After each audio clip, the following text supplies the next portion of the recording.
Today, on Be Something Wonderful, how to become greater than 3D conditions and your thoughts about them. I am your host, Tom Karen, and this is the Be Something Wonderful studio of higher consciousness, where we help you level up and become the best version of yourself. Creators, welcome back. After yesterday's video, with this idea that I had a client that said that whenever unwanted thoughts come up, she says she doesn't live there anymore. A new client booked with me and said they wanted to they loved that video, they loved that idea, and wanted to take a deeper dive into it. So we chatted about that. And one of her questions was, Tom, I get it. Intellectually I get it, but how do I imagine that?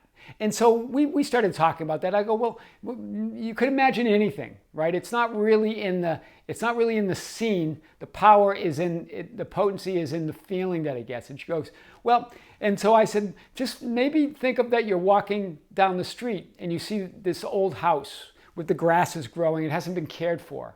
And there's a sign outside that says, I don't live there anymore, or she doesn't live there anymore. What resonates with you more? She goes, okay, I'll try that. That sounds like a great idea. That gives me an image along with that idea. And so we chatted about that. We also talked about the teachings of Dr. Joe Dispenza, this idea where Dr. Joe talks about being greater than time, being greater than your environment, being greater than your body. And I also pointed to the teachings of Byron Katie, loving what is. This idea that thoughts can only hurt you if you believe them. So we talked about all that. And then I told her I'll send her the book links of at least a book from each of them that she can get started on. So I sent those to her. And then I heard from her later that night. And she said, hey, Tom, just thanking you for the book recommendations and for the session today. And I wanted to tell you about a cool synchronicity. So after your session, I went shopping with one of my good friends. And we went to one of the shops that we always used to go to. And as we were walking by, there was a sign that said, we've moved. They moved to someplace else, a bigger space in the mall. And I couldn't help but thinking of our conversation today, that this imaginal act, that it says I don't live there anymore. So I thought that was pretty cool. Well, guys, so that's what we're going to talk about today and more. That is cool. And that's what we're talking about. So what does Dr. Joe say? He says to change, be greater than your environment, your body, and time. Be greater, in other words, be greater than your thoughts about them. Hear this. This is what really Dr. Joe is saying. Be greater. It's about being greater than your environment, your body, and time. But what is your body and environment, time to you? They're just thoughts. They're a perceptual experience. They're not real outside of your perception or your thoughts about them. So what is Dr. Joe saying? Be greater than your thoughts about them. This is big. Right? No longer allowing the outer world of temporary people, events, and conditions to control your inner world of thoughts, feelings, and beliefs. That's big. It's not about controlling your thoughts, but rather not being controlled by them. Hear this. It's not about controlling your thoughts. You couldn't control them if you wanted to. It's about not being controlled by them. Letting them be there and then reaching for the higher thought, the original thought, the thought of love, right? So thoughts are not who you are, right? We talked about this. If you can observe something, it's not who you are, right? And rather they are thoughts about who you think you are in your relationship to the world. Hear this. Thoughts are not who you are. Rather, they are thoughts about who you think you are in your relationship to the world around you, who you believe you are. That's so powerful. Let's get at this. If you can observe your thoughts, your body, your environment, and time, then you must be something greater than them. And that something is awareness. That something is your I am awareness behind it all. And behind the I am is I. That first cause, that love, right? If you can observe your thoughts, your body, your environment, and time, then you must be something greater than them. And that something is your awareness. You're not your body. You're not your experiencings. You're not your conditions. And you are not the thoughts about them. Wow. This is so big today. You have been covered, the real you, right, by layers of past experiences. And these past experiences create your limited state of consciousness in which you dwell and through which you see yourself in the world. Do you see it? It's just layers of past experiences, memories that are no longer exist, but you keep them real by remembering them, by thinking about them, and you're not any of it. That's big. So your identity is not your thoughts. What's the key then? This is what Apple said, that Apple, when it was Apple Computer back in the late 90s and early 2000s, when it came up with that slogan, think different. You got to think differently. Remember what Hebb's law, neurons that fire together, wire together. That's Hebb's law, right? Fire and wire, but instead of spending time on the physical manifestation in the brain, fire and wire at a higher level.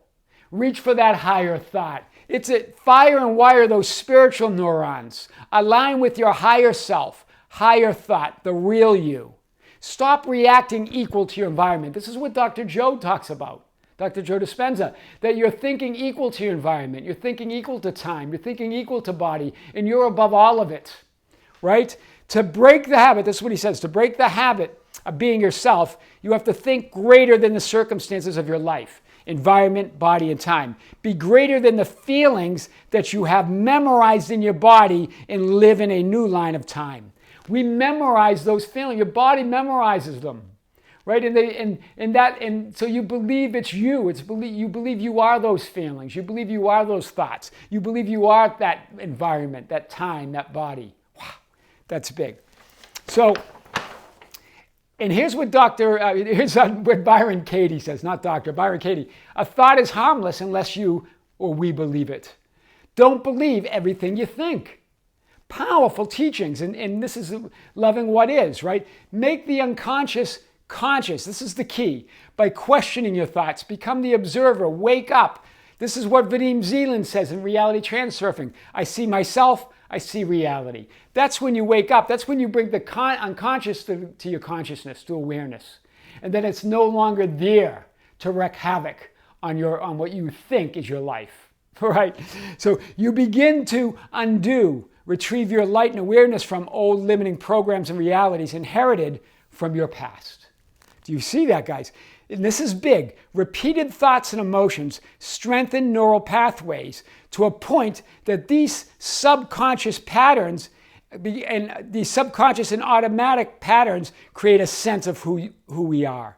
Do you hear that? These patterns become subconscious and automatic and create a sense of who we are. We push these back now into our subconscious. They become automatic, defining who we are. Those thoughts and emotions, right? That's the neurons that fire together, wire together. Because you think it's who you are, you keep returning to them. So what do? Let's unpack this.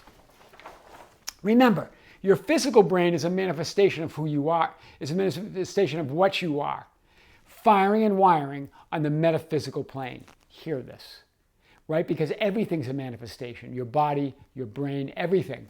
Your physical brain is a manifestation of what you are firing and wiring on the metaphysical level, on the unseen level, right? When you repeatedly and continually return to states of love, gratitude, appreciation, trust, peace, and joy, the more, hear this, this is so big, the more you weaken and eventually dissolve old unwanted neural pathways. I don't live there anymore. That's the power in that, right? You don't have to think like that anymore. You don't have to believe like that anymore. And the more, and when you do this, right, when you continually, repeatedly return to love and gratitude and appreciation, all those elevated emotions, the more you strengthen those higher neural pathways, those spiritual, you're firing and wiring on a metaphysical level. You make the natural response to life.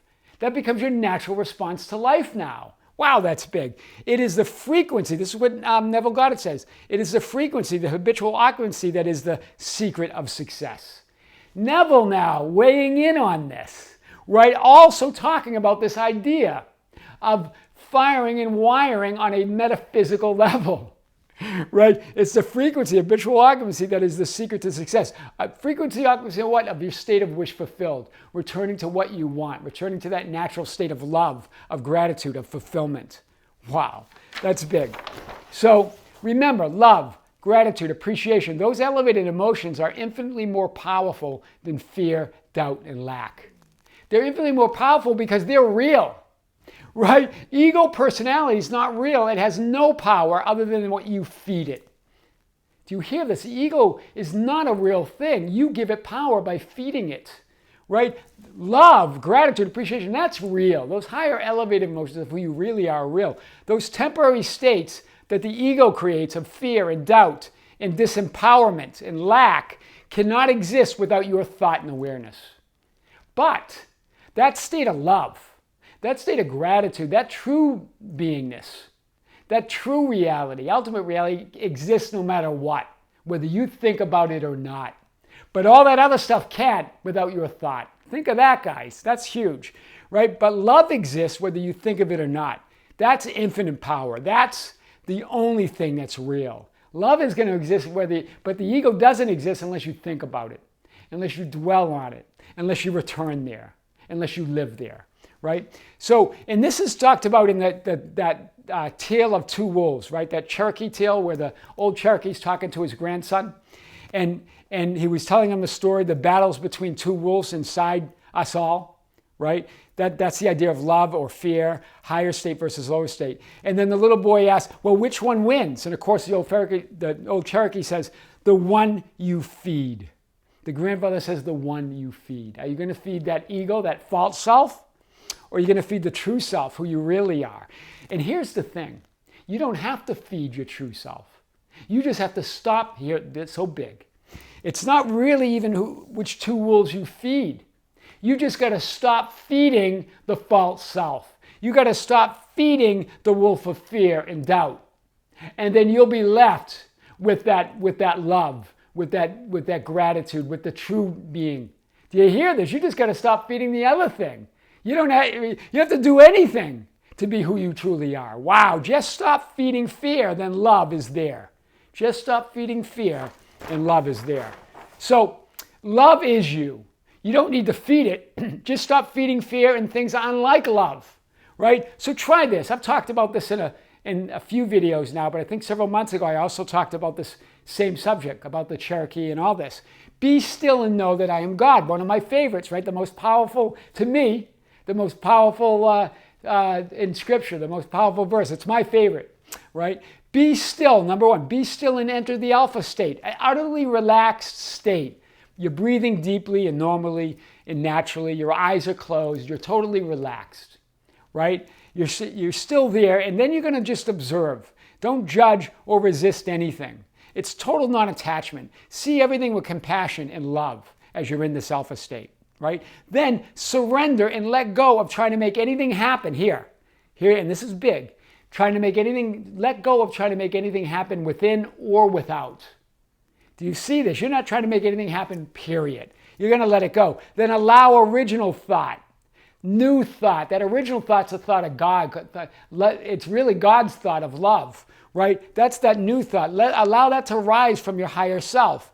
And then 5, receive whatever feelings and images you get. Anything you start to feel, because it's going to be good. You're going to feel good, right? That's really how to become greater than 3D conditions and your thoughts about them.